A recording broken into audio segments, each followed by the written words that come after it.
French things.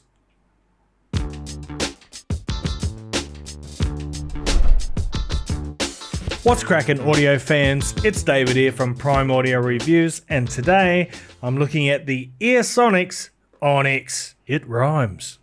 Hey guys, welcome back to the channel, or welcome if it's your first time. Hey, by the way, if you are a fan of audio reviews, make sure you hit that subscribe button, get cracking, and hit it now.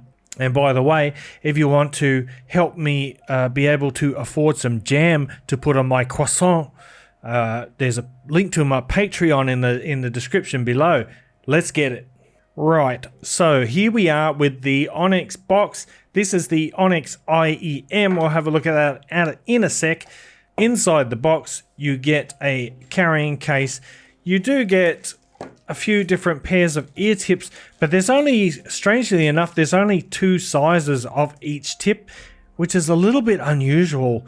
But because I like the IEM, I'm going to pardon that mistake. But for the moment, let's put those to the side and have a closer look at these shells. Now, if you have owned Earsonics products in the past, you should be pretty familiar with the shells here.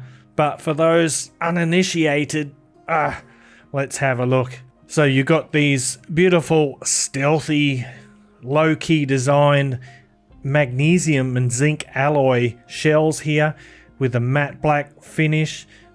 A little bit hefty. If you don't like heavy earphones, you might not like these.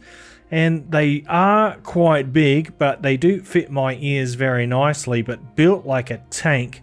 The diameter of the nozzles is a little bit smaller than average, so I did have to experiment with a few different tips because I was finding every now and then if I pulled them out of my ears too fast, I would be stuck with an ear tip sitting in my ear, orphaned in my ear. Anyway, let's talk about some specs real quick. First of all, the price is 490 euros. Currently, that is about 530 to 540 US dollars. So we're talking mid-tier pricing here. I know it is quite a bit of money, but spoiler alert, yeah, worth the money, in my opinion at least.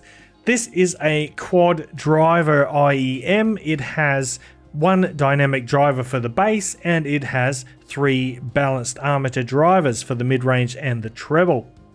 As far as the cable goes, it is a very utilitarian cable. It's kind of reminds me of the older style KZ cables, but hey, wait, hold on. It's not like that. It's actually a very good cable, great quality cable. It is a little bit prone to tangling because it's kind of thin above the Y split. But apart from that, you know, it is a nice cable. It handles well. It has minimal microphonics, but let's put that aside for a moment. And you know what? We're going to get right into the sound now. So let's throw up the graph here. And oh, what is this? Is this something that does not try to mimic the Harman target frequency, target response? What the heck is going on? Second spoiler alert. It's not all bad. Relax. Yes, unfortunately, Chi-Fi has gone in the direction of everything trying to sound exactly the frickin' same. But this one, I don't know, it's kind of like a throwback, but it's a very refreshing change because it doesn't have a strictly Harman target response. It's got something that feels a little bit old school. It's certainly a lot more fun, and it's more musical, at least in my opinion. Overall, I would say the ONYX has a warm and musical presentation. It has elevated bass, full-bodied mid-range, and an inoffensive, not harsh treble.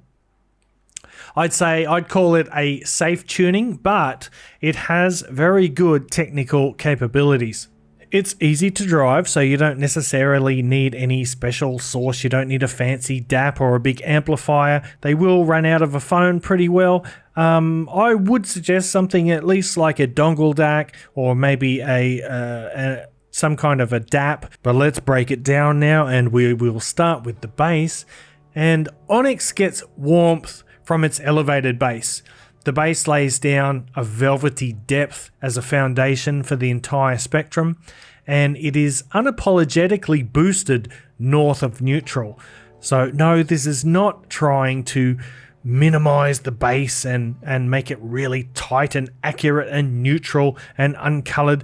This is fun. It's got a bit of funk to it. It's got a bit of groove to it. So yes, the bass is boosted, but you know, there's grit in the bass too. There's plenty of texture in there, and there's layers in the bass. It's kind of got a medium paced attack and a fast decay.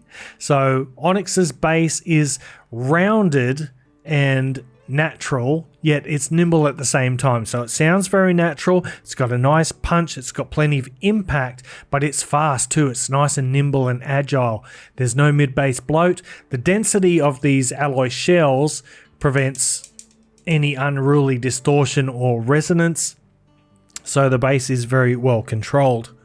The sub-bass notes dig deep without blanketing the sound or bleeding into the mid-range or the treble.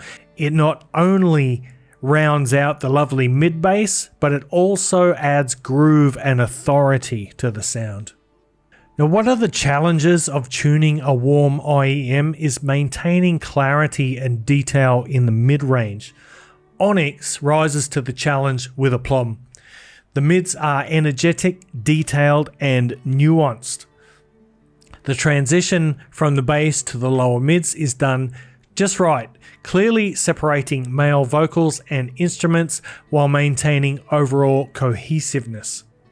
There's a clarity and spaciousness in the mid-range belying the sense of warmth and musicality that ONYX delivers. Despite the elevated bass, vocals and the mid-range in general are upfront and engaging.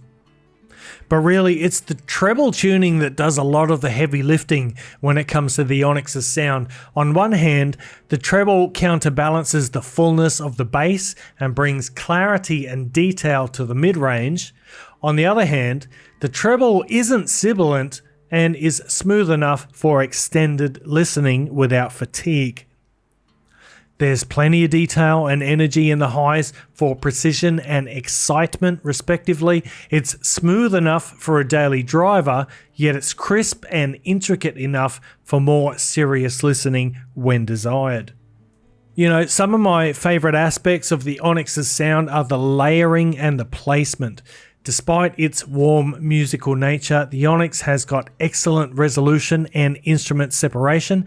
As a result, the soundstage is uncluttered and organized, clearly defining the center image from surrounding sound. So it is quite a 3D holographic soundstage, beautiful separation, wonderful layering in terms of depth and width and positioning of instruments. It's one of the most notable things about this, and probably what you're paying for, you know, above something with a similar tuning at a lower price. You pay extra for things like the soundstage, those extra technicalities that you just can't match without you know, spending the extra money on R&D and materials like we've got here. By the way, these shells are handcrafted in France.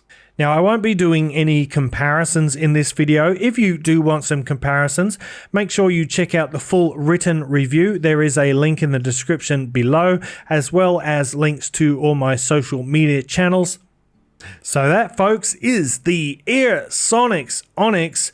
And in case you couldn't tell, I like this IEM. I really like it a lot. First of all, I love the sort of hefty shells. I'm a fan of the big heavy shells.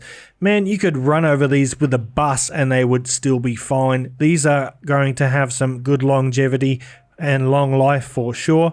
But, you know, I just love the sound. I love the fact that it's a musical, warm sound. It's very easygoing, but it's engaging at the same time. It's got great detail retrieval.